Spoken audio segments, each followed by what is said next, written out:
Привет, друзья! Сегодня в Германии произошло сразу несколько событий, которые могут повлиять на миграционную политику, рейтинги партий и даже на ваше понимание того, куда движется страна. Один из этих сигналов – это новый рейс из Лейпцига. Более 40 человек были возвращены в Ирак и Афганистан. Все прошло под контролем полиции и в координации с несколькими федеральными землями. Это был первый рейс после изменения политического курса при правительстве Фридриха Мерца. И это подается как демонстрация решимости в миграционном вопросе. Но как общество реагирует на эти меры? Какие последствия они могут иметь и станут ли они новой нормой? А далее свежий поворот в рейтингах партии. Впервые альтернатива для Германии сравнялась с ХДС, ХСС, и Мерц оказался под давлением. Свежие данные опроса Форса показывают важный сдвиг. Партия «Альтернатива для Германии» впервые сравнялась в рейтингах с союзом ХДС, ХСС, набрав, внимание, по 25% голосов. До недавнего времени в лояльности лидировали именно христианские демократы, но новое падение поддержки делает ситуацию критической. Вчера ХДС, ХСС потеряли 1 пункт, а АфД, наоборот, набрала. На фоне этого Фридрих Мерц оказался под давлением. Его работа одобряется лишь 32% избирателей, почти на 11 пунктов ниже пикового уровня сразу после его назначения. И это тревожно, потому что сразу 67% немцев заявляют, что ему не доверяют. Особенно острое недовольство ощущается на Востоке. Там негативная оценка достигла 74%. Интересно, что большинство считает Мерца способным руководителем, 54%, но доверяют ему значительно меньше, всего лишь 29%. То есть уважают, но не верят. Этот сдвиг в общественном мнении, кстати, совпал с отметкой ранее заявленной налоговой льготы на электроэнергию и трудностями с назначением судей. И оба эти фактора заметно повлияли на рейтинг. Теперь Мерц стоит на распутье. Или он сумеет вернуть доверие, или альтернатива для Германии продолжит свой рост.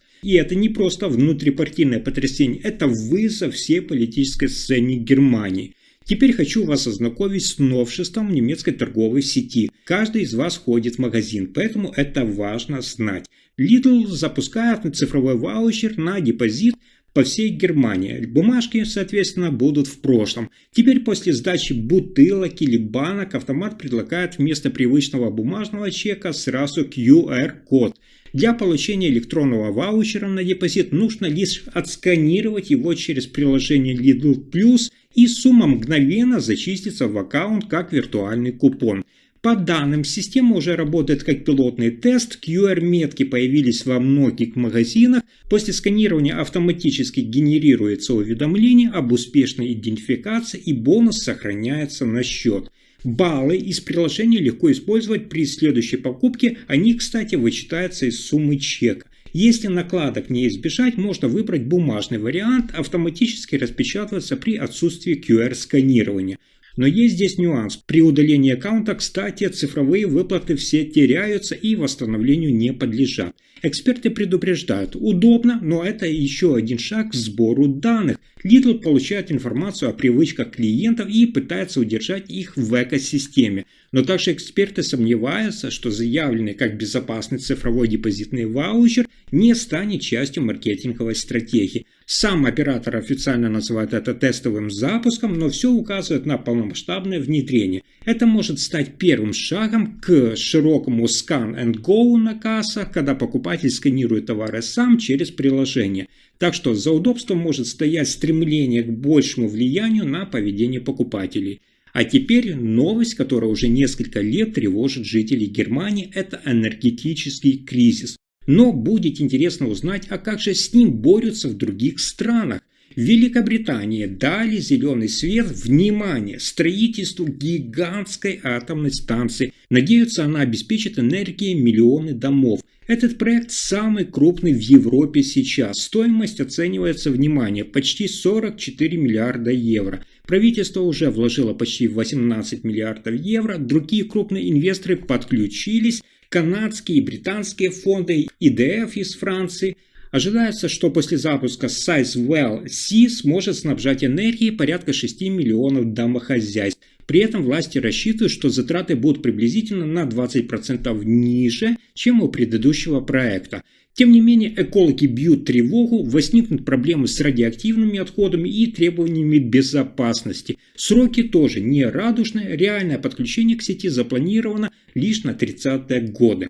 Давайте продолжим теперь с экономическими новостями Германии. Новые данные удивили многих. Налоговые поступления Германии в первом полугодии выросли на внушительные 8% по сравнению с прошлым годом. Минфин сообщает, с января по июнь государственная и региональная казна получили 447,6 миллиарда евро, что, внимание, на 8% больше, чем за аналогичный период 2024 года.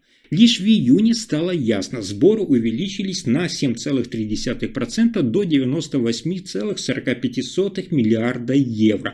Кстати, основной прирост дали, внимание, табачный налог и налог на добавленную стоимость, а также рост доходов от зарплат и наследства.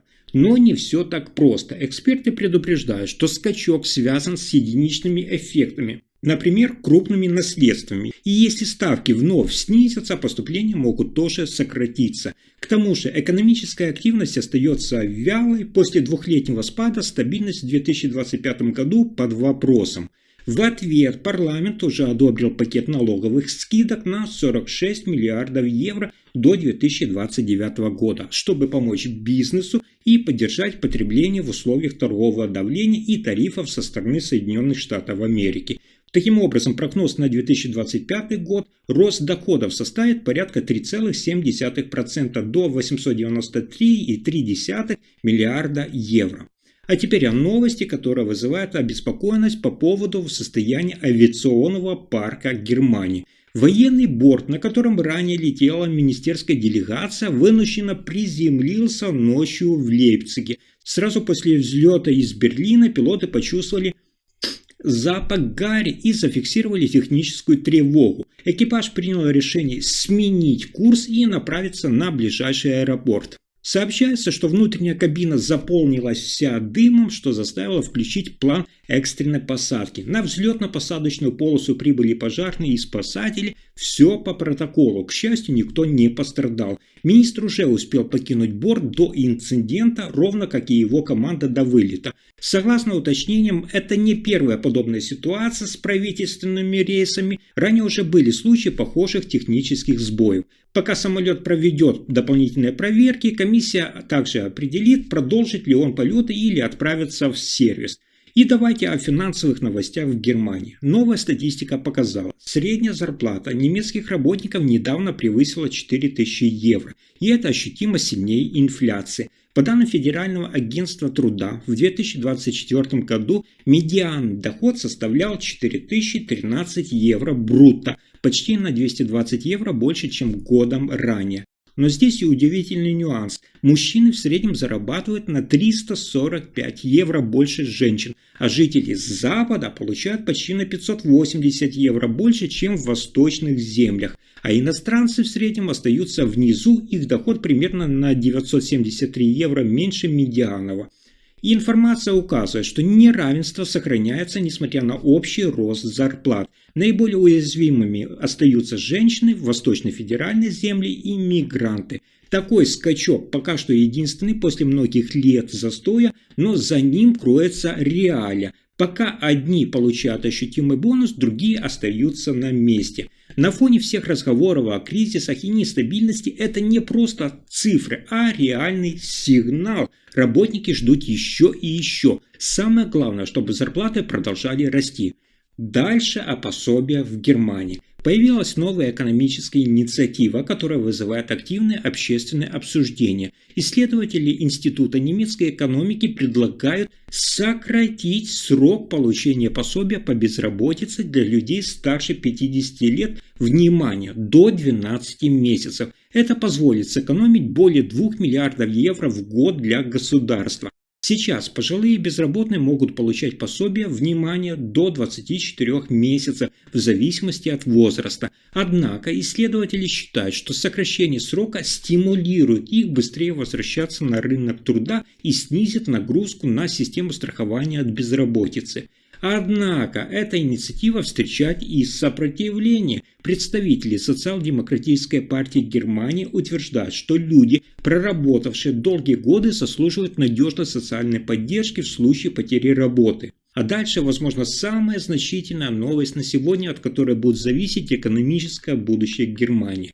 Сегодня торговое противостояние Европейского Союза и Соединенных Штатов Америки выходит на новый уровень. После угроз Трампа ввести 30% пошлины на европейские товары с 1 августа 2025 года в Брюсселе обсуждают активацию так называемого антикризисного инструмента. Это мощного ответного механизма Европейского Союза. Этот так называемый мощный ответный механизм позволит ввести пошлины не только на американские товары, но и на услуги, инвестиции, цифровые даже сервисы и ограничить доступ к тендерам. По данным инсайдеров, Германия один из главных двигателей этой идеи.